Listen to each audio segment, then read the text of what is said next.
Good morning, colleagues.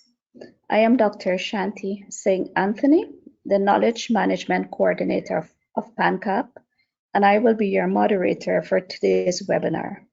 Welcome to this PANCAP webinar in collaboration with the Pan American Health Organization, PAHO, on COVID-19 vaccines and people living with HIV. As you would know, the SARS coronavirus 2 was first identified in Wuhan in December of 2019. The virus spread rapidly, and on March 11, 2020, the World Health Organization declared a pandemic. According to the Johns Hopkins University, as of this morning, there is more than 177.5 million cases reported globally and more than 3.8 million deaths, making this pandemic the deadliest in history. We have all been affected in some way, and we have been following the developments as the COVID-19 response evolves. 1.5 years into the pandemic, I think we have a better understanding of the virus, and therefore a much better understanding of how we can protect ourselves and others. We also have several vaccines. Countries have been vaccinating their eligible populations. And again, according to Johns Hopkins University, as of this morning, more than 2.5 billion doses of vaccines were administered globally. There are also some ongoing studies of the vaccines on different populations, such as children and pregnant women. But indeed, the vaccine is an important tool to take us to herd immunity. In many countries, in the initial phases, there was a rush for the vaccines and the uptake was high. This is now beginning to plateau, even though we have not achieved 80% coverage for herd immunity in most of the countries. While there are issues around the availability of vaccines in some places, this plateauing of vaccine uptake in many places can also be attributed in some degree to vaccine hesitancy. Today, our two presenters will speak with us about the different vaccines, their efficacy and safety profiles, particularly for people living with HIV. Our presenters will touch on and address some of the myths and misconceptions that have contributed to vaccine hesitancy. Before I proceed, a few housekeeping notes. Your mics are muted, so if you have any questions as the presentation is progressing, I encourage you to type these and submit these in the chat bar on your webinar panel. We will take your questions at the end of the two presentations that we have scheduled for today during the question and answer segment. We're recording this webinar and we'll share the recording on PANCAP website and social media platforms for the benefit of persons who could not have attended this live session. We will administer two polls. Let me go ahead and put up the first poll. So if you can please participate in this poll, we will appreciate your responses. So the poll is up. We have two live polls, and so we're asking you to participate. The first poll is up. At the end of the session, you will receive a certificate of participation, and you will also receive a post-webinar evaluation. Please complete the post-webinar evaluation. Your feedback is really very important to us. So the poll is up. So I can see from our audience that most of the persons have been vaccinated, so it's about 70% of our audience has been vaccinated. Let me go ahead and launch the second poll, and the second poll will be for persons who have not been vaccinated amongst our participants this morning. So the second poll is up. Please go ahead and participate in the poll. While you do that, while you participate in the poll, I will go ahead and introduce our first presenter this morning. Our first presenter is Dr. Karen Broome. She is a physician and public health practitioner who has worked in the Ministry of Health, Barbados for 21 years. From 2014 to 2020, Dr. Broome worked at the Ministry of Health and Wellness Barbados as the Senior Medical Officer of Health, responsible for the National Expanded Program of Immunization, Health Disaster Management, Maternal and Child Health, and other areas within the national primary care setting. During her career, Dr. Broome has represented Barbados at several regional and international forums, where she presented on immunization and primary health care strategies and reported on the national program. In April of 2020, Dr. Broome accepted an assignment with the Pan American Health Organization as the advisor, immunization for the Caribbean sub-region. During this time, she has assisted countries in the region to strengthen their national immunization programs in the context of the COVID-19 pandemic. She has assisted countries to introduce and deploy COVID-19 vaccines and has assisted countries to monitor routine immunization coverage and surveillance of vaccine preventable diseases. I can see for those persons who have not taken the vaccine based on the poll, that 69% of those are willing to take the vaccine if it becomes available to them, but we have 12% of persons are saying no, they will not take the vaccines, and 19% are saying maybe. So I think it really presents a great opportunity for us to hear from our presenters this morning, so that we can hear about what's the evidence in terms of efficacy, what are some of the myths and misconceptions, and how can we address those. At this point, I hand you over to Dr. Karen Broome, who will now lead in her presentation.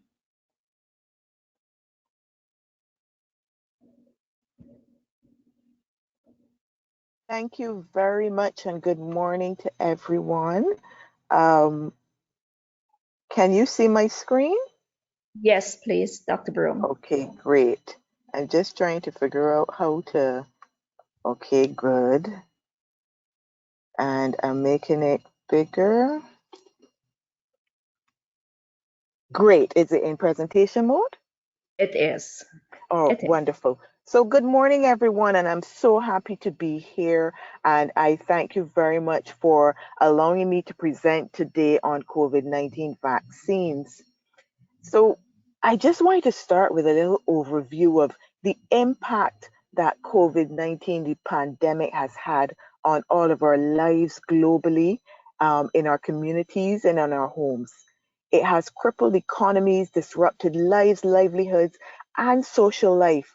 And we all hear time and time again about the hospitalizations and the death. But what we don't necessarily hear about, but we live every day, is the interruption of school and other activities for children. And this has significantly damaged our children, whether it is academically, whether it is socially or psychologically. A lot of children have not been able to go to school for months and months. And we know school is not just about education, but it is a means for our children to socially grow and interact, and it is extremely important in their growth and normal, healthy living. COVID-19 pandemic has caused the worst job crisis since the Great Depression, and the danger increases to increase the levels of poverty and widen inequities. These pictures that we see of persons dressed in PPE and tending to those who have COVID-19 and are seriously ill in our hospitals.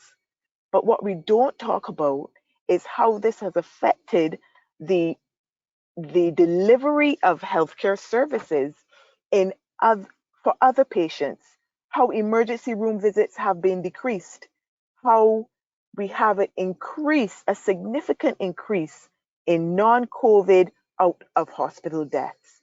So we have persons who have not been able to access services and who have been quite afraid to access services because of how COVID has taken over the hospitals and the health centers.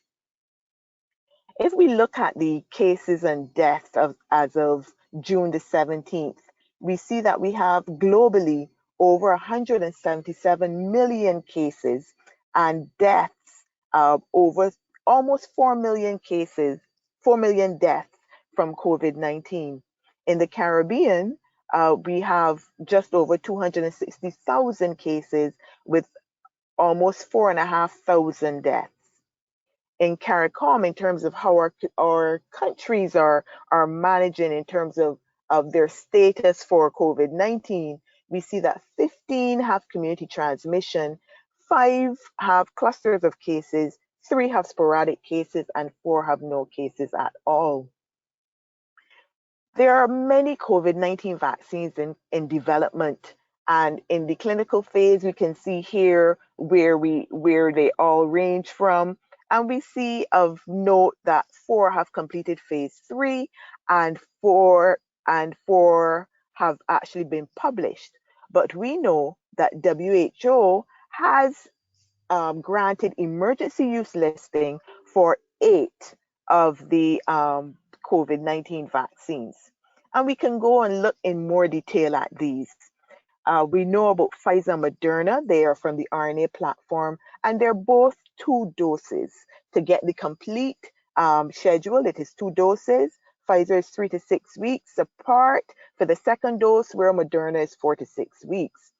Pfizer has recently been approved for children of 12 years of age and older. Previously, it was only for those 16 and older, but it has recently gotten approval for 12 years. We know Moderna is in the process of applying for a reduction in their minimum age to 12 years as well. There's no maximum age for these vaccines, and we see that in clinical trials, Pfizer had 95% efficacy and 94% was for Moderna.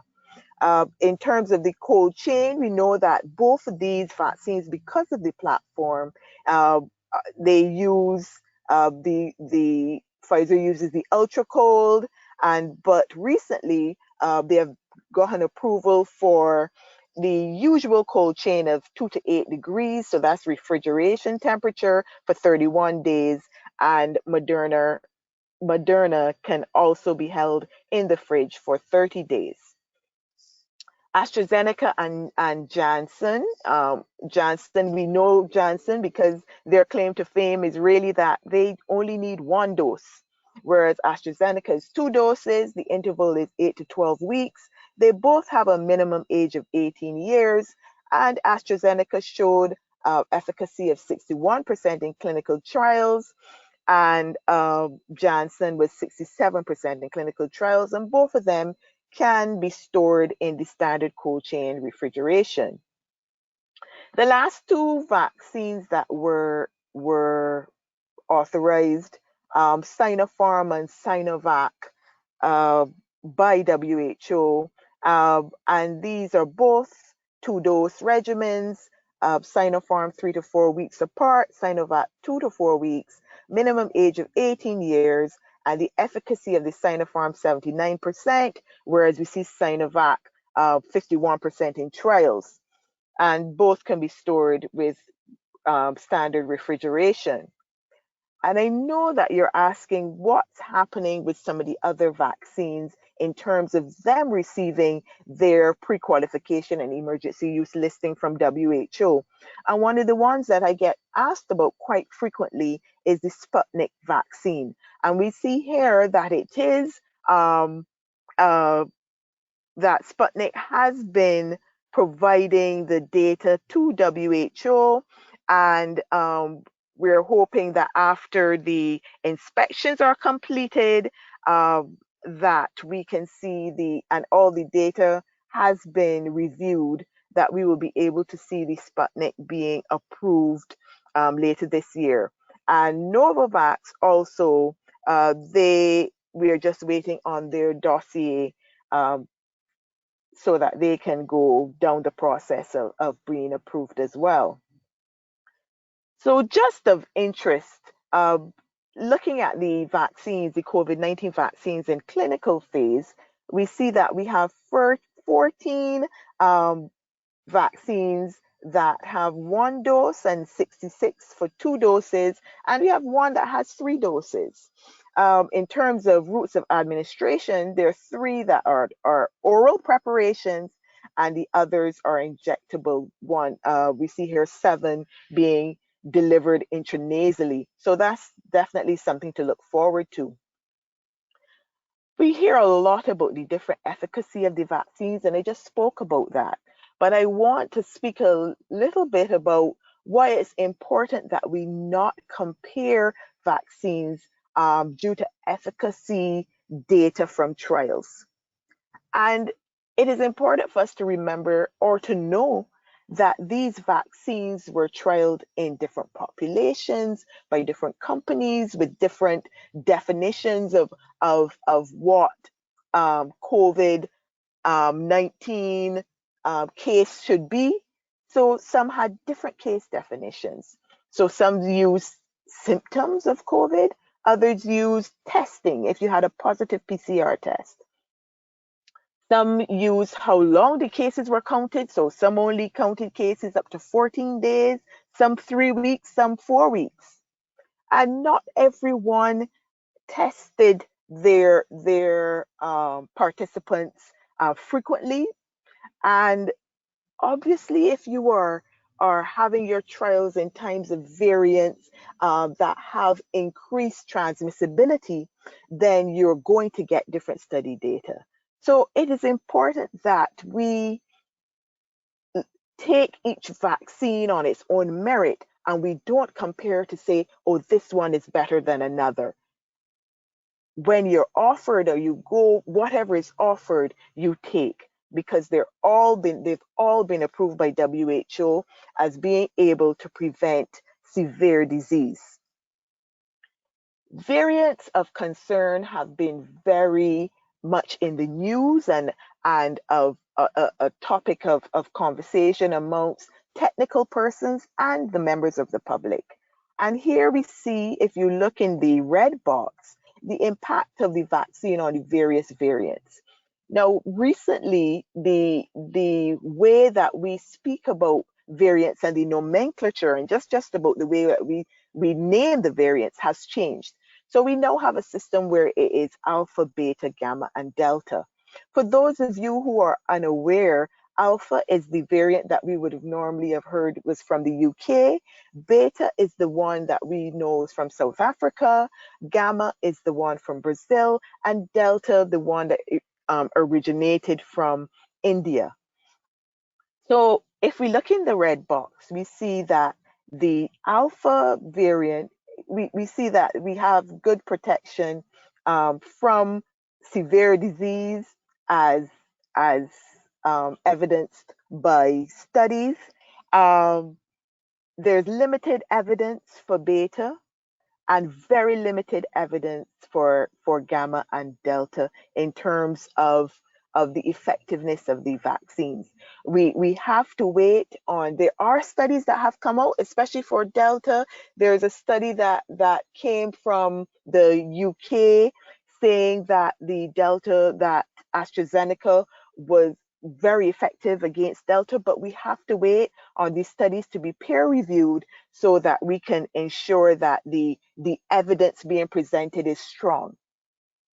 Quickly looking at where we are in the Caribbean with our vaccine deployment, as of June 11th, there were just over 1.5 million doses in total administered in the Caribbean.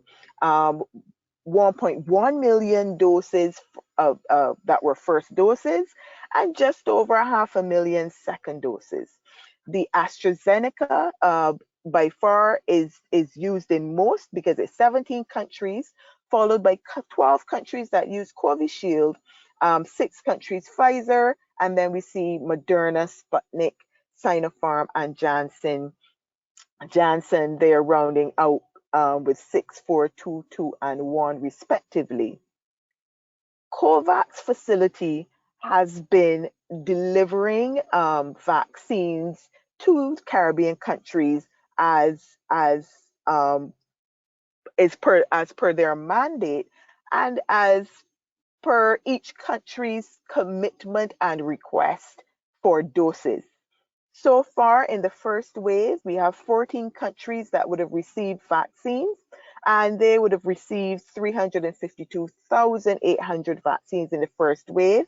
The second wave, 11 countries during April, May, and June received doses of AstraZeneca, 343,200. And we are now into the third wave where one country would have already received their doses, and we have 8 countries with doses pending that we expect to receive in July.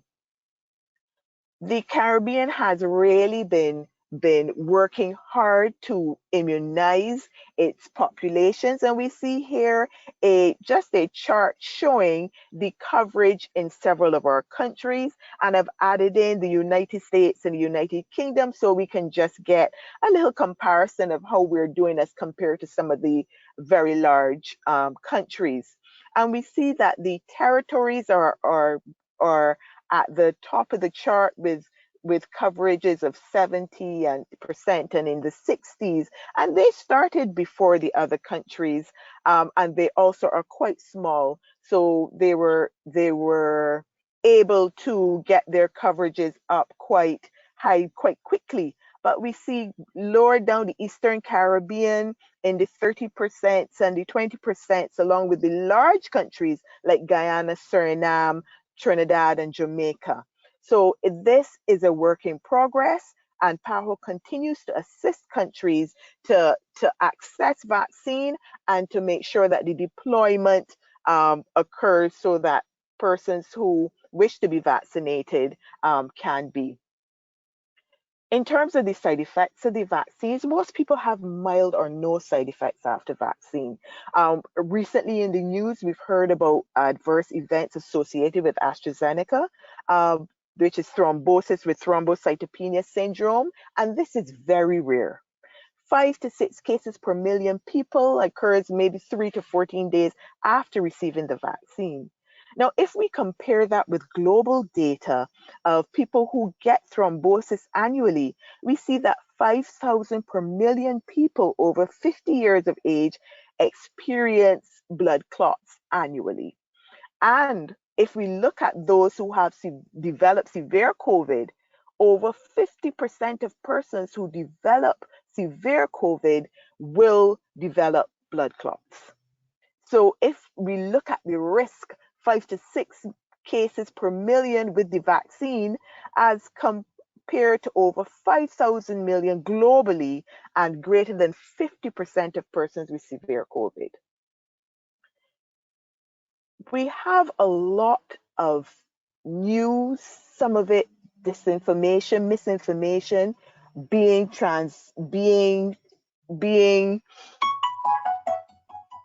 sent on social media. We have to be able to flatten the epidemic curve. We have to be able to look at messages or anything that we receive on social media and say, where did this person get this news from? Is this a trusted source? Did this come from WHO or PAHO or CDC or any of the trusted sources in the UK? Did this person double check their facts? How do I know if this is true? So if we ask ourselves these questions before we send messages or before we send on information that might be true or might be slanted in a way to be negative, we can flatten the epidemic curve and reduce the anxiety, the unnecessary anxiety that is there revolving around vaccines. I want to end with this slide. When it's your turn, take your vaccine.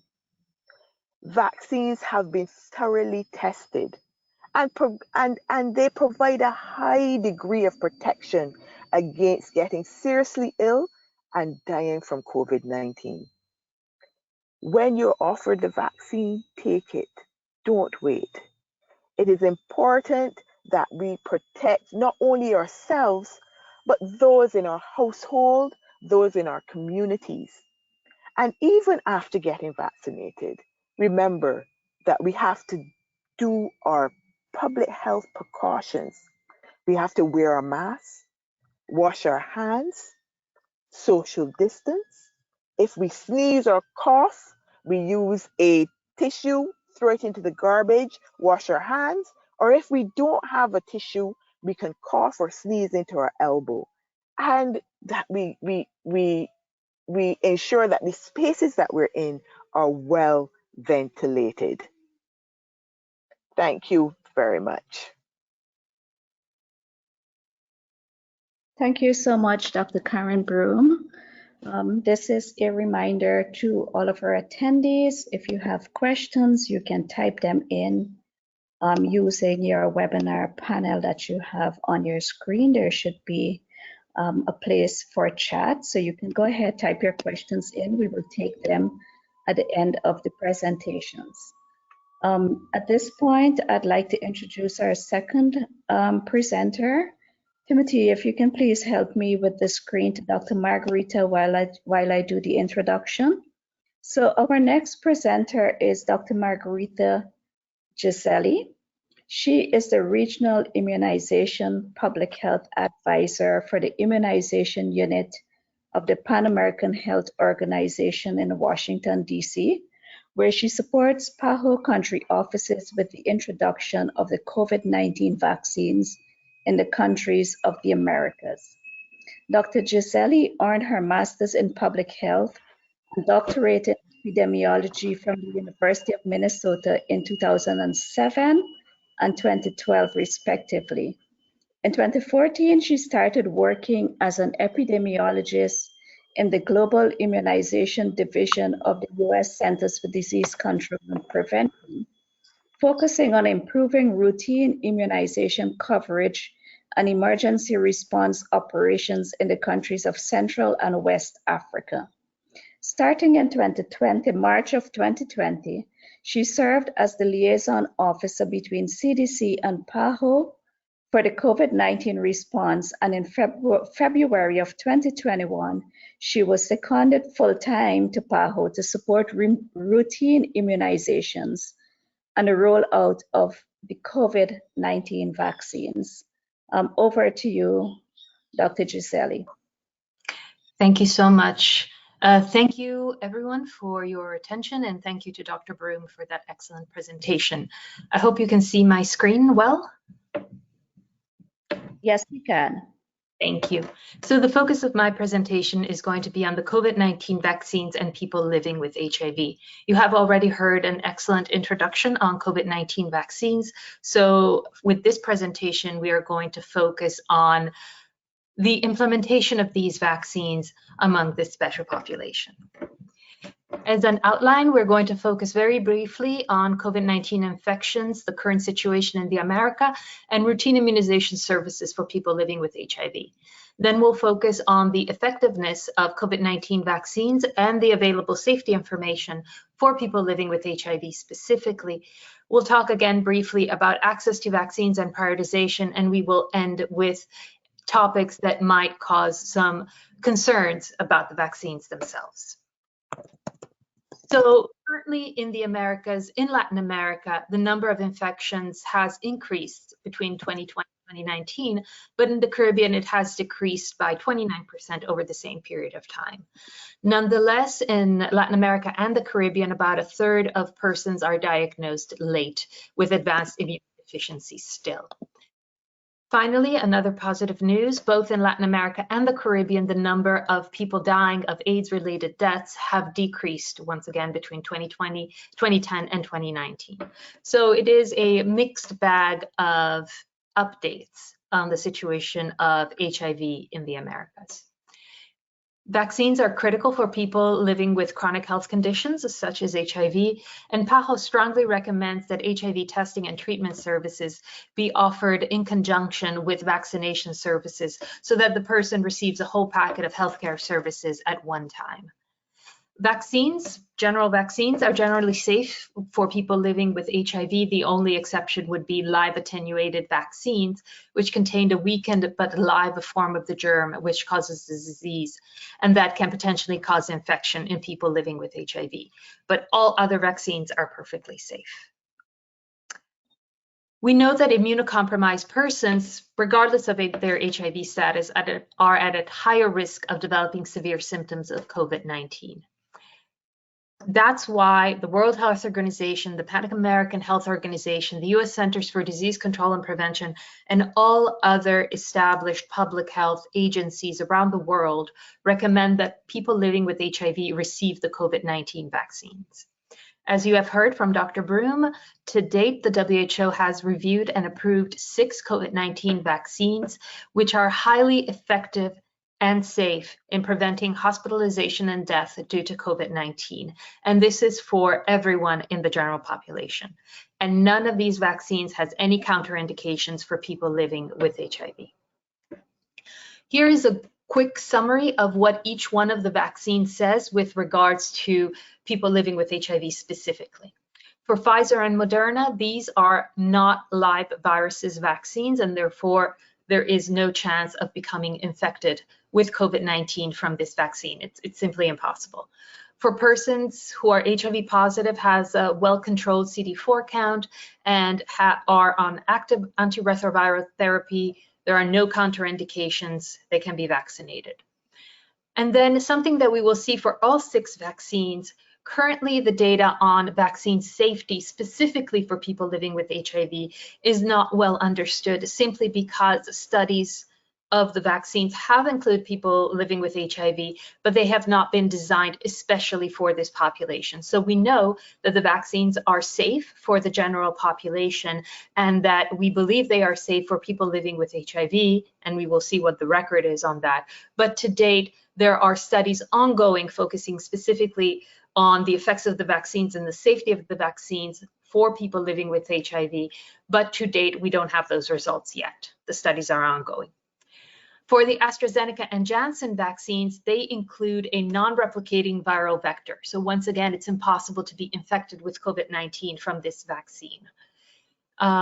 This specific vaccine, especially AstraZeneca, has been studied quite well in a study from South Africa in people living with HIV, and there were comparable effects with the general population, meaning high efficacy and high levels of safety. But once again, we are still missing the safety data specifically for people living with HIV. And then finally, for Sinopharm and Synovac, sorry, I should have added Synovac as well. Both of them are inactivated complete virus vaccines. So once again, impossible to contract the COVID-19 infection from the vaccine. In these clinical trials for these 2 vaccines, people living with HIV were not included in the trial. Yet, given our knowledge about the behavior of similar vaccines for people living with HIV, these 2 vaccines were still recommended for people living with HIV. Now, as I said, there's quite a bit of safety, limited information on vaccine safety specifically for HIV positive persons. However, to date, in the 6 months that the world has been using COVID-19 vaccines, there are no known interactions with ART medications. Also, there are no reports of serious adverse events following immunizations for people living with HIV. And we can say this after millions, actually billions of doses have been administered around the world. Yet there are still some questions that we have with regards to the safety of these COVID-19 vaccines in HIV positive populations. Right now, there is no consensus on which CD4 count value should be used as a threshold, if any. For example, Brazil vaccinates all people living with HIV regardless of their CD4 count. Other countries have instituted a threshold. It really depends on the guidelines of the country. People with weakened immune system should be aware of the potential for reduced immune response in the vaccine. So not infection with COVID-19, but just a reduced development of antibodies against COVID-19. And then finally, it is very important to remember that people living with HIV should follow the exact same mitigation guidelines as anyone else in the world. So wearing a mask, washing their hands, maintaining social distance, just like anyone else, whether they are vaccinated or not, and maintain all forms of protecting others against HIV infection. That too has not changed. Now, people living with HIV who have a high CD4 count and are on antiretroviral therapy are at no higher risk than the general population of contracting HIV infection or dying from this disease. Therefore, they are not included among the groups that are considered to be high risk according to WHO recommendations. However, people living with HIV who have comorbidities, those people can be included in the list of priority groups to be vaccinated early against COVID-19. So not because of their HIV positive status, but because of the comorbidities they may present. And it's because of these comorbidities that they may be included in the high-risk groups. And this is according to the WHO recommendations for prioritization of high-risk groups. Now, of course, confidentiality remains a big issue. If a person is prioritized because of their comorbidities due to HIV status, that obviously means that there has to be a disclosure of HIV status in order to receive that prioritization place. Now, if the registration for the vaccine is done online, it's easier to protect the confidentiality of the person. However, if the registration needs to be done in person, both privacy and the possibility of stigma need to be taken into consideration by the country developing the protocol for registration. WHO doesn't have any specific guidelines on how to manage vaccination registration for minority or vulnerable groups, so it's up to each country to develop these guidelines and ensure that any mention of HIV status in any healthcare setting, including registration for COVID-19 vaccines, should be maintained with the highest confidentiality levels as possible. Now, as with everything else in our lives, there have been some logistic challenges due to the pandemic. While many countries in the world are experiencing shortages of COVID-19 vaccines, we have not seen any evidence that people living with HIV are particularly impacted by this scarcity, meaning that if the general population has access to COVID-19 vaccines, people living with HIV also have access to these vaccines. We have not seen any discrepancies in accessibility to the vaccines to date. Where there have been some challenges has been in the procurement and distribution of the ART regimen. As you know, many countries have closed their borders or have imposed strict limitations of the number and type of therapeutic drugs and vaccines that can pass through their territories because of the pandemic.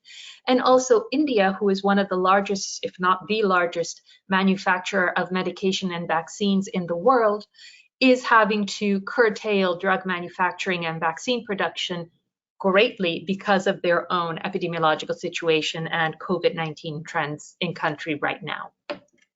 Fortunately, countries in the region have contributed donations between one another, so to date, we don't know of any stockouts of ART regimen. It is quite difficult to maintain the flow and the procurement chain for all of these therapeutic drugs, but to date, that procurement chain has not been interrupted. Now, we know that there are many questions surrounding the COVID-19 vaccine. This is a new vaccine in a very new situation for all of us, so it's normal that there would be a lot of questions. As we understand from our own surveys, people living with HIV have the same concerns as the general population, with the additions of some additional concerns with regards with interaction to ART regimen or weakened immune systems. When we surveyed about 1,000 healthcare workers in 14 Caribbean countries, we saw that the main concerns were about new vaccine technologies, which have not been properly vetted, and many concerns over adverse events. So events that may occur after the vaccine has been administered. I will stop here for a second to say that each of the 6 WHO vaccines that have been approved by WHO have also been reviewed by the regulatory agency of each country in which these vaccines are used, and all of them have been deemed to be absolutely safe and effective. So there has been very rigorous studies done on all 6 of these vaccines, and that's the only reason why WHO has approved them. Concerns over adverse events, these are, as Dr. Broome was saying, very rare events. They may occur, but they are extremely rare, and in any case, the risk of contracting serious COVID-19 symptoms or even dying is much, much higher than any risk you would have in having an adverse event following a vaccination with a COVID-19 antigen. Now, I wanted to address some of the myths we have seen online regarding COVID-19 vaccine, specifically related to HIV status, and wanted to take a little bit of time here to talk through some of them. And if at the end there are additional questions, we are more than happy to discuss those. First, we hear that the COVID-19 vaccine might affect the immune system of HIV positive persons, or that it can cause immune dysregulation. Neither one of these statements is true. As we have seen, the COVID-19 vaccine is safe and effective for everyone, including people living with HIV. The vaccine itself cannot cause the disease, no matter which one of the 6 vaccines you are administered. And the only reaction of the immune system to the COVID-19 vaccine is the production of antibodies, which is exactly what you want from a vaccine. Sometimes the idea that HIV treatments took a long time to develop and COVID-19 was developed within a year, that is true. However, remember that HIV treatments were developed in the 1990s and in the early 2000s, when our technology was quite different from what we have today. Also consider that because of the threat of COVID-19, countries around the world decided to cut the bureaucracy tied to vaccine development.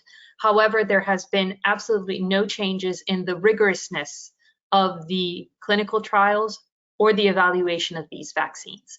So the development of these vaccines took a very short time because scientists around the world collaborated with each other to develop these vaccines, and the bureaucracy was scaled down considerably to allow these vaccines to come to production as quickly as possible. The myth in the center that says that COVID-19 vaccine is 100% effective against everything, we wish that were true. It's not true. No vaccine in existence is 100% effective. However, these COVID-19 vaccines come pretty close to being 100% effective and 100% safe. Not quite 100%, but quite close. My HIV medicines protect me from getting COVID-19, so do I even need the vaccine? There is no scientific evidence that HIV medication protects against COVID-19, none that we have seen. I will take this opportunity, though, to say that if you have already been infected with COVID-19, it's still recommended that you receive the vaccine because that is an additional booster to your immune system, to production of additional antibodies. So it's quite important for everyone, infected or not with COVID-19, to receive the vaccine.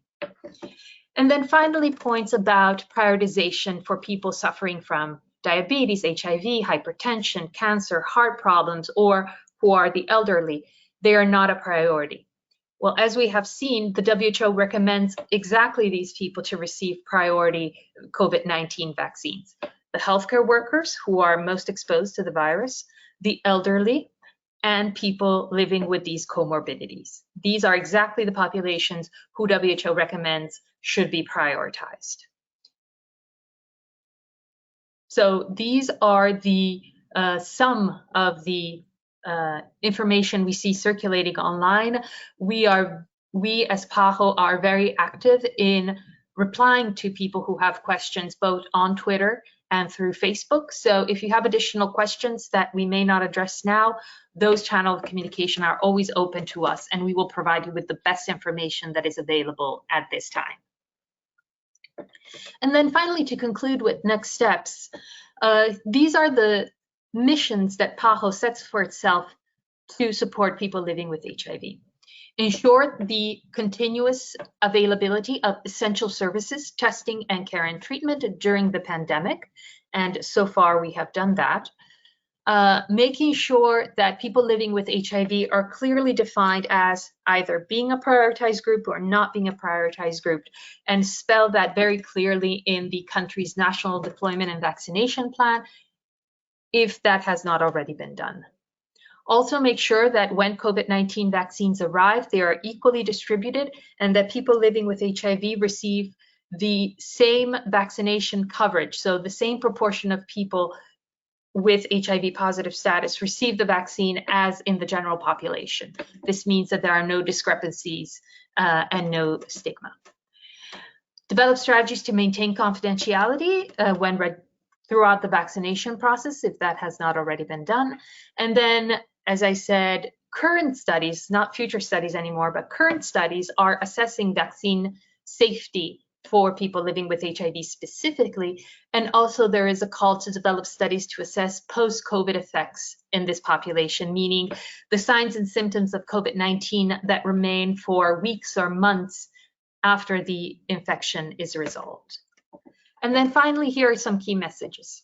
Early studies of the effectiveness and safety of the vaccines were tested in the wider population, but pretty soon people living with HIV were included in these studies, which means that we do have data specifically for this population. And we know that these vaccines are safe and effective for HIV positive people. However, now we are also developing studies specifically for people living with HIV, so our understanding becomes even clearer. We have efficacy data that is quite positive for the general population and for people living with HIV. Safety data is incomplete, but we are working on it. In the meantime, we feel confident to say that there are no interactions with ART regimens and no serious AFI associated with HIV status. Adverse events may occur, but people with HIV positive status have the exact same probability as people in the general population to experience these events. Depending on the registration process, determine how to ensure confidentiality and to continue ensuring essential services for people living with HIV throughout the pandemic. This is all on my side. Thank you very much for your attention, and I'm happy to take any questions. Thank you very much, Dr. Broome and Dr. Ghiselli. Thank you so very much for really taking us through these two presentations and bringing to focus, in the case of Dr. Broome's presentation, the impact of the pandemic on life in general, on our children, on employment, on the work that we do as healthcare workers, and for providing also an epi update on the pandemic, not just globally, but in the Caribbean. For taking us through the details of the different vaccines that have been approved by WHO and the ongoing process for the approval of some others. For touching on the variants of concerns and the efficacy of the vaccines in relation to those variants. And importantly, in looking at vaccine hesitancy, the role of factual information to be able to flatten the curve. Thank you, Dr. Ghiselli, for really focusing on people living with HIV and the efficacy of the vaccines for people living with HIV, clearly stating the importance of for people living with HIV to take the vaccines, noting that there are no contraindications for people living with HIV, but at the same time that there are ongoing studies to understand the vaccine among the PLHIV community. Importantly, that there are no known interactions with antiretrovirals for people living with HIV who are taking those vaccines and on antiretroviral therapy, and that there are no serious adverse events for the community. At this point, and also thank you both for really addressing some of the myths and misconceptions that lead to vaccine hesitancy. We have a number of questions, and I'd want to go into the questions. We have about 10 to 15 minutes left of the webinar time. So the first question is, does a person who would have been COVID positive need to get the vaccine? And this is for any one of you Dr. Ghiselli or Dr. Broome, does a person who has been tested positive for COVID, does that person need to get the vaccine? I can take a first stab and Dr. Broome can complement. Yes, definitely persons who have already been infected with COVID-19 should get the vaccine because that is an additional booster to your immune system to protect you from the possibility of reinfection. This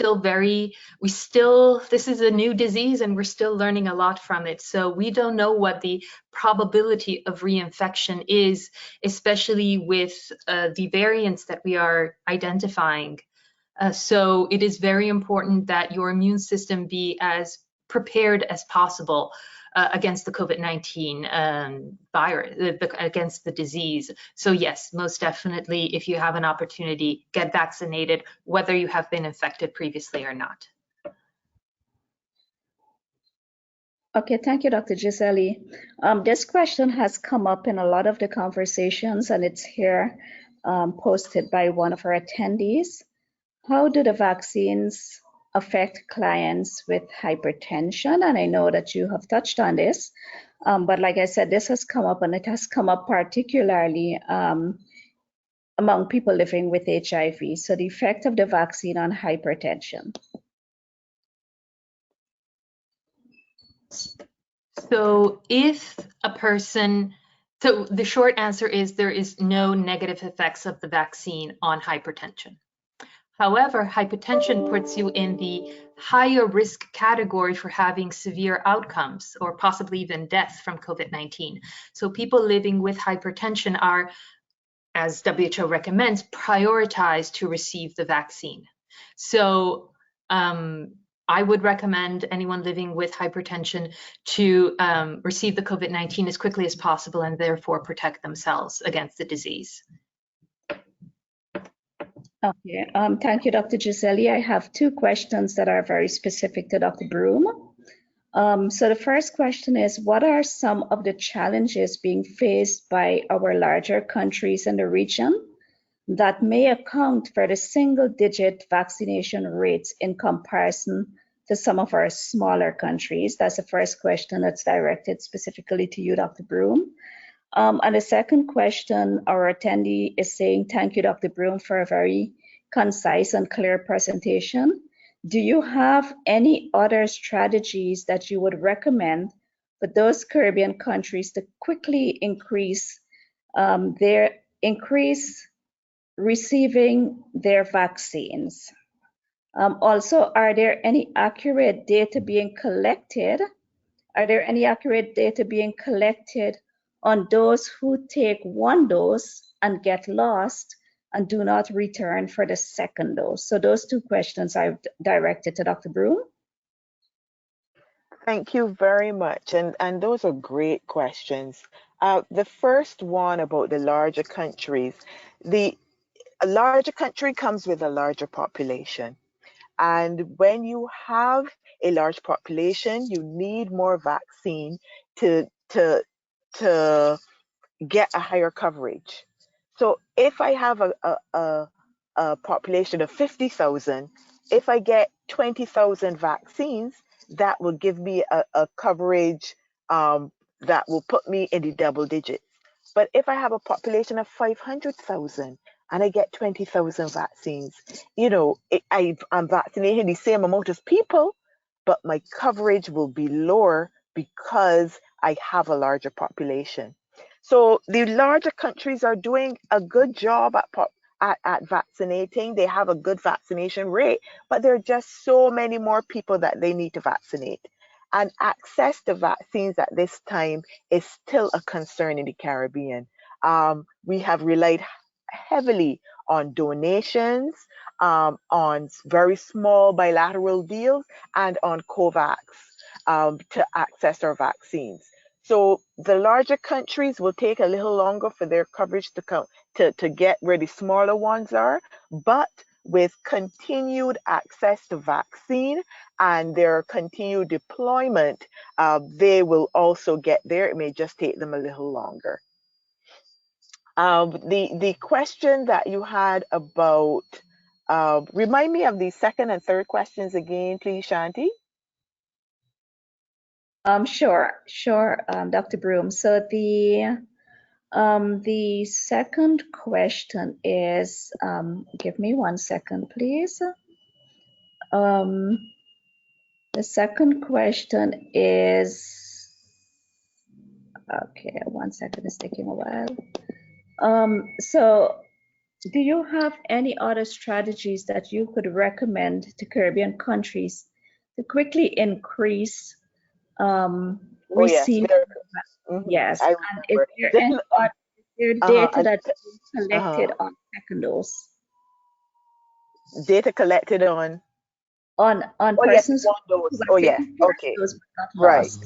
okay, all right. So in terms of increasing coverage, the strategies are varied. One, you have to ensure that everyone who wants a vaccine has access to the vaccine.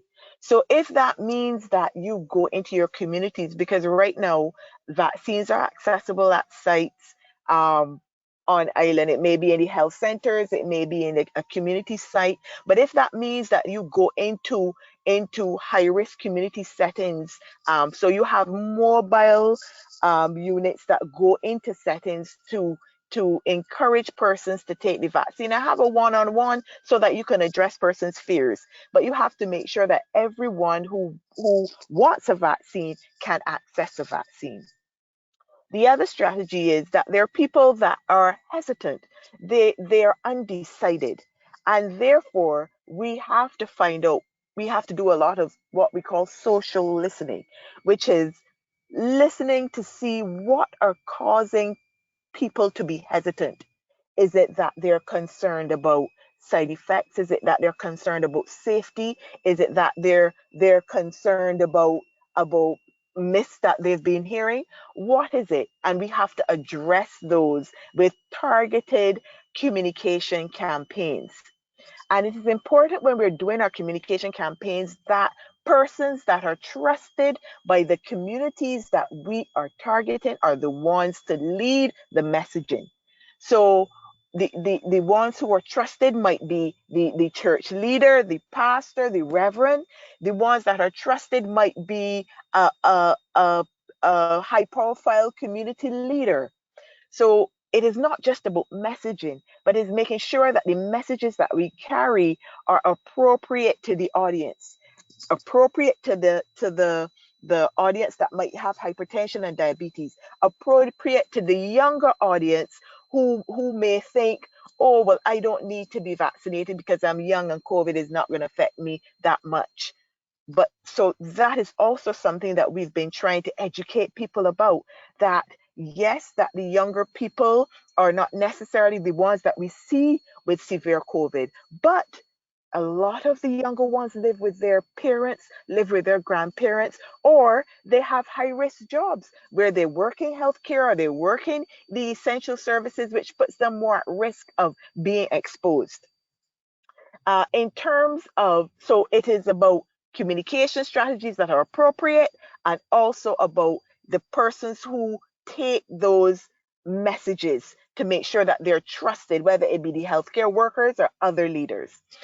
In terms of those who have only one vaccine, we always encourage and explain to persons that it is a 2-dose regimen for those vaccines that are 2 doses, whatever the full regime is that we encourage.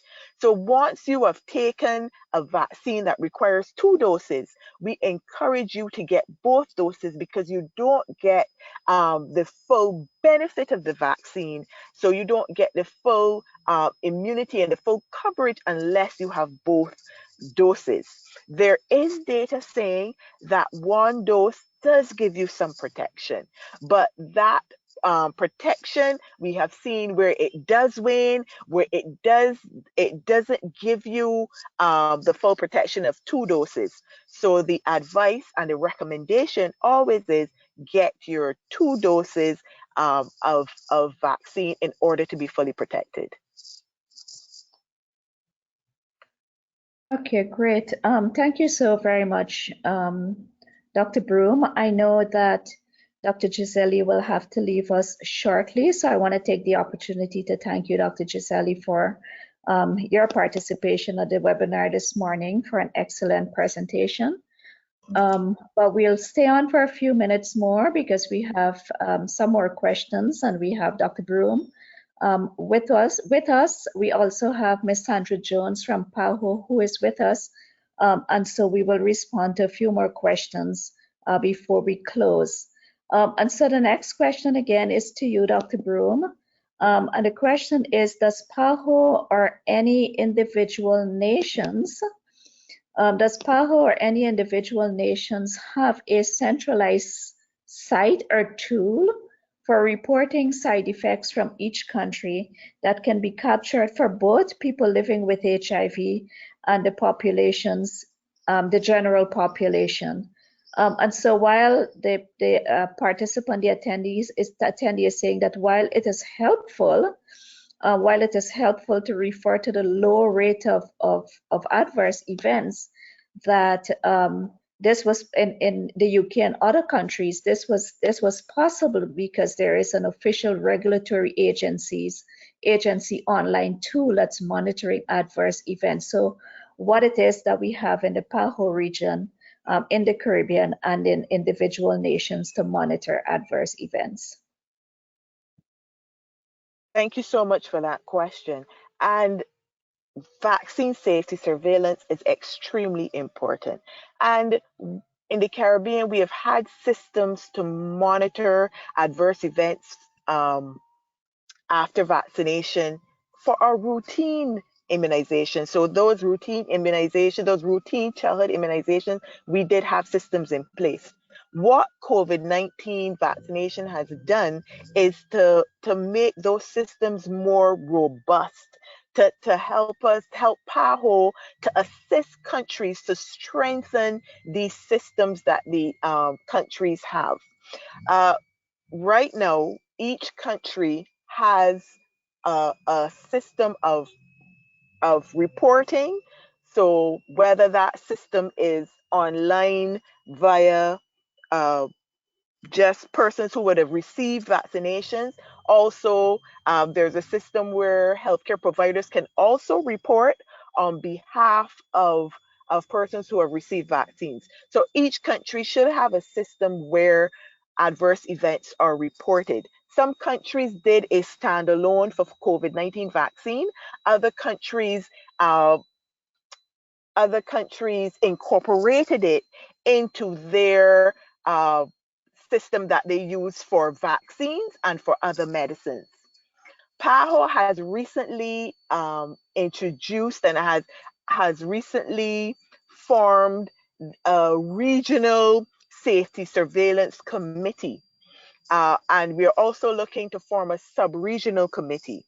And this is to assist countries in really looking at their severe adverse events after vaccine cases, so that countries can be assisted with the reporting, the investigation, and the determination, because we can have adverse events after vaccines, but that doesn't mean that they're caused by vaccines.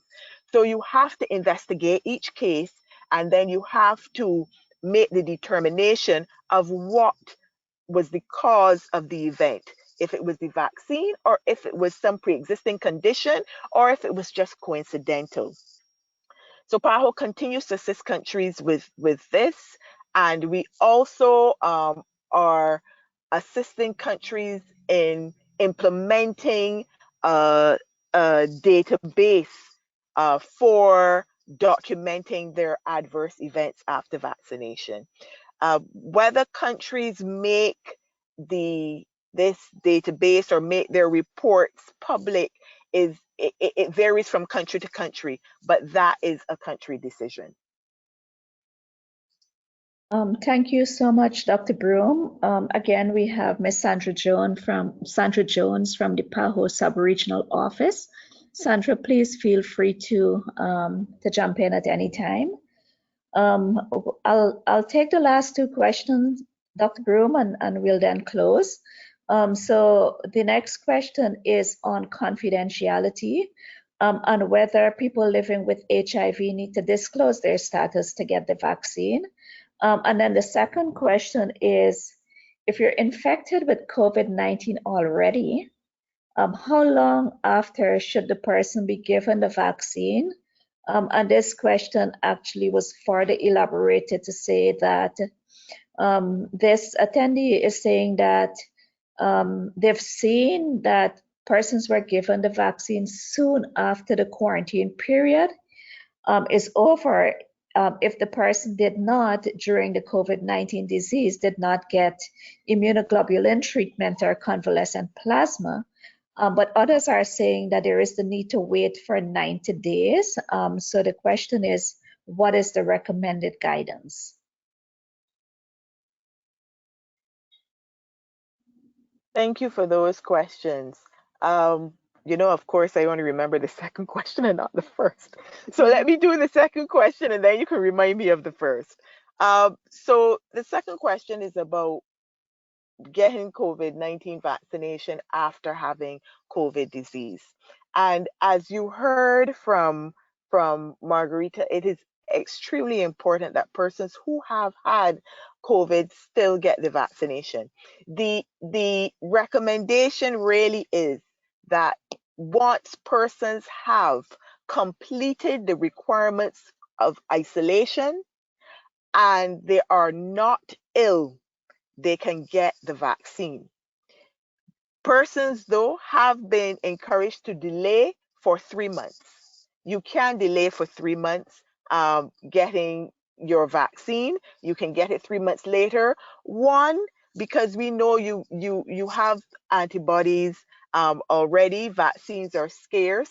So in the priority, there may be people in the priority group who need to go and get their vaccination. But once vaccines are accessible, you have completed your isolation requirements, you are not ill, you can get vaccinated. And of course, there are recommendations for waiting your 3 months, and you can wait your 3 months. But there is no harm in getting the vaccine once all the requirements of isolation have been met. Thank you so much, Dr. Broome. And the final question is in relation to confidentiality. Oh yes, and right. Whether people with HIV should disclose their status when they go for the vaccine. Yeah. Right. You do not have to disclose your status on being vaccinated or when you go to be vaccinated. As you heard in the second presentation, there are always concerns about how information is disclosed and taken in the vaccination centers.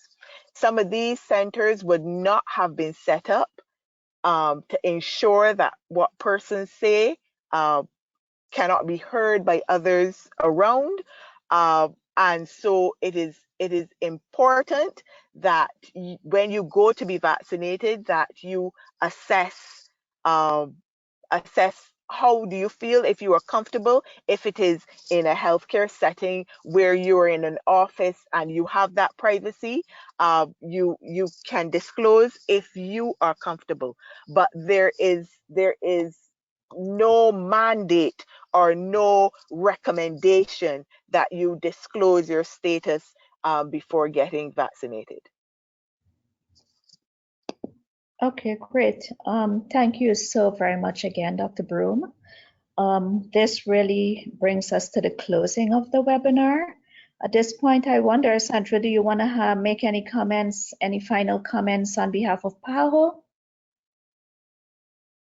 Sure, yes. Hi, good morning, everyone. I would just want to take this opportunity on behalf of PAHO to thank PANCAP for once again partnering with us for a very excellent webinar, and thank all those who participated in the webinar for their interactions and all the questions.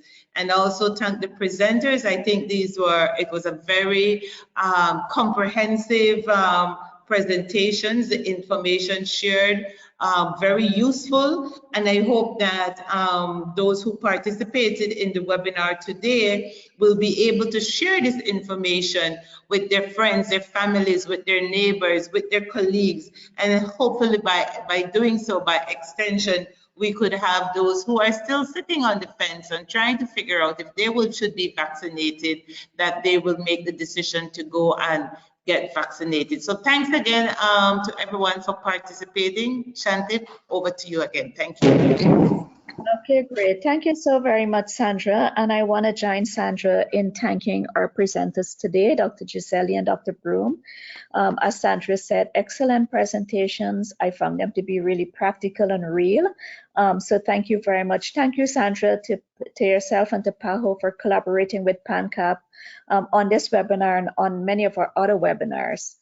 To all of our attendees, here's a reminder, please complete the post-webinar evaluation. We look forward to your feedback. Again, you will receive a certificate of participation as well. Stay tuned. We have some upcoming PANCAP activity and you're all invited. So there is a share fair on pre-exposure prophylaxis that's happening next Friday, June 25th. The announcement has already been shared and we'll share the announcement again with all of you. Our next webinar is scheduled for July the 9th and it is on COVID-19 and mental health for our caregivers. So thank you again very much, colleagues. Continue to follow us on PANCAP and PAHO social media platforms where there's a wealth of information on HIV and COVID-19. Thank you again and do have a good day and a blessed weekend.